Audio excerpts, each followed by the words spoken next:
Deer learner, railway recruitment বোর্ডের non technical people ক্যাটাগরির general awareness নিয়ে ডিসকাশনে আজকে আমরা এপিসোড নাম্বার 9 দেখে নেব। সেখানে হচ্ছে 30 মার্চ 2016 সালের শিফট 3-তে পরীক্ষায় যে প্রশ্নগুলো এসছে সেগুলো এবং তার আনসারগুলো দেখে নেব।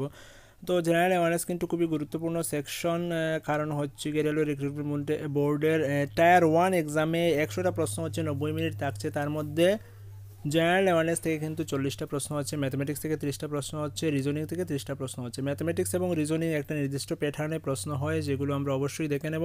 কিন্তু জেনারেল অ্যাওয়ারনেসের নির্দিষ্ট কোনো প্যাটার্ন নেই, সেটা কিন্তু ভাস্ট সিলেবাস, বিভিন্ন এরিয়া থেকে geography, history, science, political science, economics, তারপর হচ্ছে বিভিন্ন games, sports, computer, award, function, prices, সব কিছু থেকে কিন্তু প্রশ্ন হতে পারে। তো এটা কিন্তু আমরা জাস্ট গেস করছি। 12টা এপিসোডে আমরা কিন্তু গেস করতে পারবো কোন কোন সেকশন থেকে প্রশ্ন হতে পারে, এবং পরবর্তীতে আমরা ডিটেইল আলোচনা করব।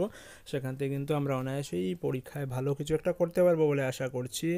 তো জেনারেল অ্যাওয়ারনেস সেকশনে যে পিডিএফ থেকে আমি আলোচনা করছি, সেই পিডিএফটাও কিন্তু আপনাদেরকে ডাউনলোড করার জন্য লিঙ্ক আমি ভিডিও ডিসক্রিপশনে দিয়ে দেবো। তো অবশ্যই ডিসক্রিপশন লিঙ্ক থেকে সবটা পিডিএফ ডাউনলোড করুন। সেটা হচ্ছে প্রিভিয়াস ইয়ার কোয়েশ্চন, যেখান থেকে একটা প্যাটার্ন বুঝতে পারবেন আপনি কীভাবে প্রশ্ন হয়। তো যাই হোক, আর কথা বলছি না, মেইন আলোচনায় আমরা চলে যাচ্ছি।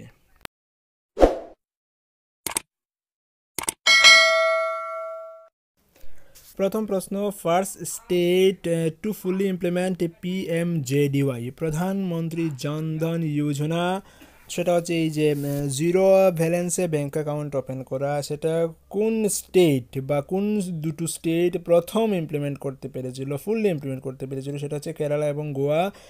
PMJDY ফুললি ইমপ্লিমেন্ট করতে পেরেছিল সর্বপ্রথম। Number 2, when is science day celebrated, বিজ্ঞান দিবস, জাতীয় বিজ্ঞান দিবস কবে পালন করা হয়, সেটা হচ্ছে 28 ফেব্রুয়ারি জাতীয় বিজ্ঞান দিবস পালন করা হয়। Number 3, where is the headquarter of ISRO situated, Indian space research অর্গানাইজেশনের হেডকোয়ার্টার, সেটা হচ্ছে বেঙ্গালুরে। তো এইভাবে হেডকোয়ার্টারগুলো দেখতে হবে, কোন দিন কোন দিবস বা কোন দিবস কোন দিন সেটা দেখতে হবে। Number 4, who is the CEO of Google, গুগলের সিইও কে, সেটা হচ্ছে সুন্দর পিচাই।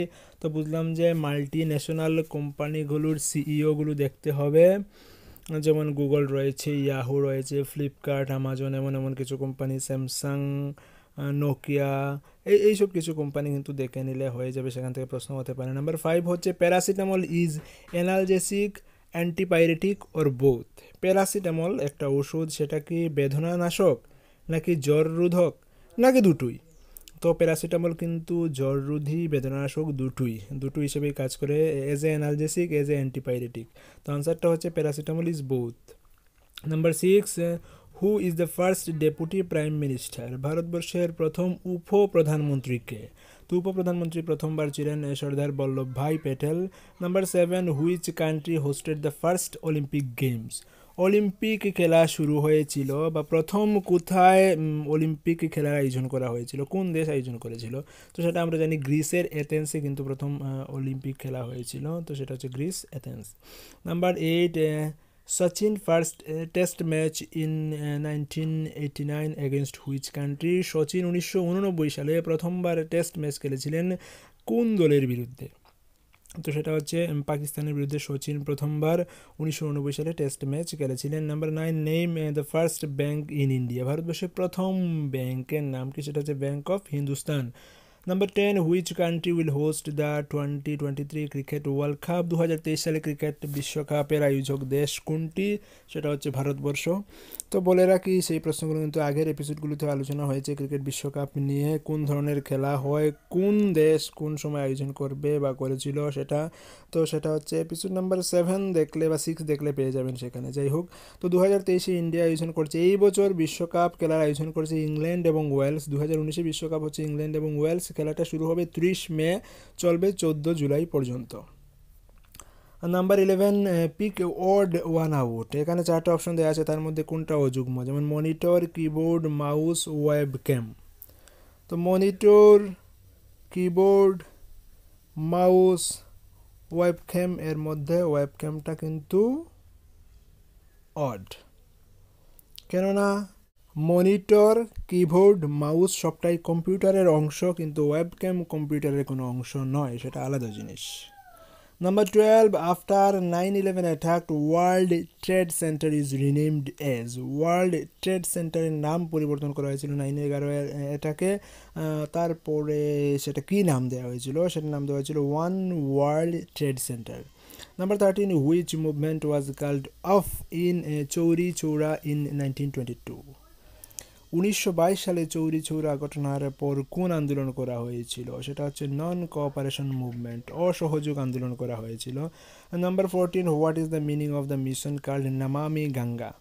নমামি গঙ্গা মিশন চলছে, সেটা নমামি গঙ্গা বলতে কি বোঝানো হচ্ছে, নমামি গঙ্গা মিশনের মানে কি, সেই মিশনের মানে হচ্ছে ক্লিন গঙ্গা মিশন, সেটা হচ্ছে গঙ্গা পরিষ্কার রাখা, গঙ্গা শুদ্ধিকরণের যে মিশন, সেটাই হচ্ছে Namami Gange. Number 15, what is the shortcut for expand browser screen in web browser? তো ওয়েব ব্রাউজারে ব্রাউজিং স্ক্রিন খোলার জন্য F11 প্রেস করলে হয়। যেমন ফাংশনাল কি, কম্পিউটারে কিন্তু ফাংশনাল কি রয়েছে 12টা, F1 থেকে F12 পর্যন্ত। এক্ষেত্রে প্রত্যেকটা কিন্তু আলাদা আলাদা কাজ, যেমন F1 হেল্পের ক্ষেত্রে ব্যবহার করা হয়, F5টা রিফ্রেশের ক্ষেত্রে ব্যবহার করা হয়, এমনভাবে F11টা কিন্তু ব্রাউজিং স্ক্রিন। মনে করেন আপনি কোনো ব্রাউজার ওপেন করতে চাইছেন নেট সার্ফিংয়ের জন্য, তখন F11 প্রেস করলে কিন্তু ব্রাউজিং স্ক্রিনটা চলে আসবে। তো এই সবটা শর্টকাট কি কিন্তু শিখতে হবে, এবং এটা আমরা অবশ্যই শিখে নেব। Number 16, the rupee symbol is in which script? কারেন্সিতে রুপি যে সিম্বল সেটা কোন ভাষায় লেখা, সেটা দেবনাগরী হরফে লেখা। Number 17, what is the validity period of a cheque? তো চেক বইয়ের আয়ুষ্কাল কতদিন, অর্থাৎ ডেট অফ ইস্যু থেকে কতদিন পর্যন্ত চেকের পেজ কাজ করবে, ব্যাংক গ্রহণ করবে, সেটা হচ্ছে 3 মান্থ 90 ডেজ পর্যন্ত। Number 18, what lies in the east of JK? Jammu কাশ্মীরের পূর্ব দিকে কোনটা পড়ে? POK, পাকিস্তান ওরিয়েন্টেড কাশ্মীর, নাকি জম্মু, নাকি লাদাখ, নাকি লাইন অফ কন্ট্রোল? তো জম্মু কাশ্মীরের পূর্ব দিকে পড়ে line of control. Number 19, when and where was Simla agreement was done? Simla চুক্তি কখন কোথায় হয়েছিল? তো সিমলা চুক্তি সিমলাতে হয়েছিল 1972 সালে। Number 20, what is the percentage of nitrogen in the atmosphere? বায়ুতে নাইট্রোজেনের পরিমাণ কত? তো সেখানে অপশন 76 দিয়েছিল, এবারে 76 দেওয়া হয়েছে। অ্যাকচুয়ালি বায়ুতে নাইট্রোজেনের পরিমাণ 78%। Number 21, when was Gandhi Irwin pact was signed? Gandhiji এবং লর্ড আরউইনের মধ্যে একটা চুক্তি স্বাক্ষর হয়েছিল, যেটার নাম হচ্ছে গান্ধী আরউইন চুক্তি। সেটা কবে স্বাক্ষর হয়েছিল? তো সেটা হয়েছিল 5 মার্চ 1931 সালে। তো আজকের আমার এই ছিল আয়োজন। পরবর্তীতে অর্থাৎ নেক্সট ডেতে এপিসোড 10-এ আমরা দেখে নেব 31 মার্চ 2016 সালের শিফট 1, তারপর শিফট 2, শিফট 3। এখান থেকে কিন্তু জেনারেল অ্যাওয়ারনেসের ব্যাপারে আমরা গেস করে নিতে পারছি কোন কোন সেকশন থেকে আসে। তার পরবর্তীতে আমরা কিন্তু জেনারেল অ্যাওয়ারনেস নিয়ে সম্পূর্ণ আলোচনা করব। স্টাডি মেটেরিয়াল আপনাদেরকে দেবো, যেগুলো পড়লে আপনাদের পরীক্ষায় লাভবান হতে পারবেন। তারপরে ম্যাথমেটিক্স রিজনিং নিয়ে অবশ্যই আলোচনা করব। তো দেখতে থাকুন আর ভিডিওগুলোকে অনেকের সাথে শেয়ার করবেন, কারণ RRB NTPC এর সমগ্র ধরনের সাহায্য আপনারা সম্পূর্ণ বাংলাতে পাবেন SMDN টিউটোরিয়াল ইউটিউব চ্যানেল থেকে। তো সঙ্গে থাকুন, keep studying and stay tune. ধন্যবাদ।